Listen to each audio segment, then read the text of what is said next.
দক্ষিণ চব্বিশ পরগনার ফ্রেজারগঞ্জে মূলত তৃণমূল নেতার বাড়িতে ওই ব্যারেল মূলত ডিজেল উদ্ধার করা হলো। 48 ব্যারেল ডিজেল উদ্ধার, পলাতক তৃণমূল নেতা। 48 ব্যারেল ডিজেল উদ্ধার, চাঞ্চল্য গোটা এলাকায়। তৃণমূল নেতার বাড়ি থেকে উদ্ধার ডিজেল। মূলত জ্বালানি সংকটে ভুগছে গোটা দেশ। যদিও জ্বালানি সংকট ব্যবস্থা দেশে নয়, কিন্তু প্রধানমন্ত্রী ইতিমধ্যে সাশ্রয় বার্তা দিয়েছেন। এবং এবার যা ছবি টাকা পয়সা নয়, সোনা গয়না নয়, কার্যত 48টি ব্যারেল ডিজেল উদ্ধার, কার্যত হাজার হাজার লিটার এই জ্বালানি উদ্ধার করা সম্ভব হয়েছে। বাথরুম থেকে লুকিয়েছিলেন তৃণমূল নেতা, সেখান থেকেই আটক হয়েছেন পলাতক আরও এক তৃণমূল নেতা নজরুল ইসলাম মোল্লা। আমরা কথা বলি, সঙ্গে রয়েছে প্রতিনিধি গোপাল। গোপাল, পুলিশের জালে কোন তৃণমূল নেতা অ্যারেস্ট হলেন, কোন তৃণমূল নেতা এখনো পর্যন্ত পলাতক, পাশাপাশি 48খানা ব্যারেল ডিজেল উদ্ধার, কম কথা তো নয়। দেখো গৌরব, তুমি ঠিকই বলেছো। যত দিন গড়াচ্ছে তত কিন্তু বিগত দিনের প্রশাসন, অর্থাৎ তৃণমূলের যারা নেতা ছিল, নেতৃত্বরা ছিল, তাদের খোলস ছেড়িয়ে যত দুর্নীতি রয়েছে, দুর্নীতিগুলো সামনে এসে পড়ছে। একদম সুন্দরবনের প্রত্যন্ত এলাকা, তুমি বলতে পারো বকখালি লাগোয়া ফেজারগঞ্জ কোস্টাল থানায় এলাকায় দিনের পর দিন বিলাসবহুল বাড়ি আস্তে আস্তে গজিয়ে উঠছিল। সে আবার কে? সে হচ্ছে তৃণমূলের একদম সক্রিয় সদস্য নজরুল ইসলাম। তার বাড়ি ঘিরে কিন্তু জল্পনা শেষ ছিল না। মানুষের মানে সবসময় মনে হতো এত টাকা আসছে কোত্থেকে, কিন্তু একদম ভোল পরিবর্তনের সঙ্গে সঙ্গে বা সময় পরিবর্তনের সঙ্গে সঙ্গে এলাকার মানুষ কিন্তু দেখা গেল তার বাড়িতে বিক্ষোভ চালালো। অর্থাৎ নজরুল ইসলামের বাড়িতে গিয়ে দেখা গেল সেখান থেকে 48টি ব্যারেল অর্থাৎ কয়েক হাজার লিটার ডিজেল উদ্ধার হয়েছে। মানে ডিজেল গুলো কোথা থেকে আসে তুমি জানবে, সুন্দরবনের বিভিন্ন এলাকা, হাতানিয়া দোয়ানিয়া নদী থেকে, বঙ্গোপসাগরের কুল থেকে জাহাজ চলাচল করে বাংলাদেশে।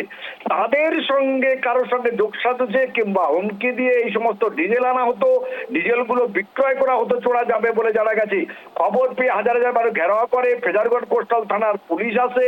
যাবার পরে কিন্তু নজরুলকে পাওয়া যায়নি। নজরুল জাহাজ বুঝতে পেরে পালিয়ে যায়। কিন্তু আশ্চর্যের ব্যাপার দেখো, নজরুলের বাথরুমের ভিতর থেকে একজনকে আনা হলো। যাকে আনা হলো সবাই তাকে দেখে চক্ষু চড়ক গাছ। তিনি হলেন তৃণমূলের পঞ্চায়েতের, অর্থাৎ তৃণমূলের যে ফেজারগঞ্জ জিপি রয়েছে তার সভাপতি। তাকে কিন্তু আটক করে হাঁটিয়ে সবাইয়ের কাছ থেকে, সামন থেকে নিয়ে যাওয়া হয়। যখন গৌরব তাকে নিয়ে যাওয়া হচ্ছিল, সবাই চোর চোর চোর বলে তার বিরুদ্ধে বিদ্রুপ ধরে দিতে থাকে। শেষ পর্যন্ত তাকে আটক দেখিয়ে এই যে নজরুল ইসলাম, তার দাদাকে গ্রেফতার করা হয়েছে। আজকে তাকে কাকদ্বীপ আদালতে তোলা হচ্ছে। বেশ, নজর রাখো। ধন্যবাদ গোপাল।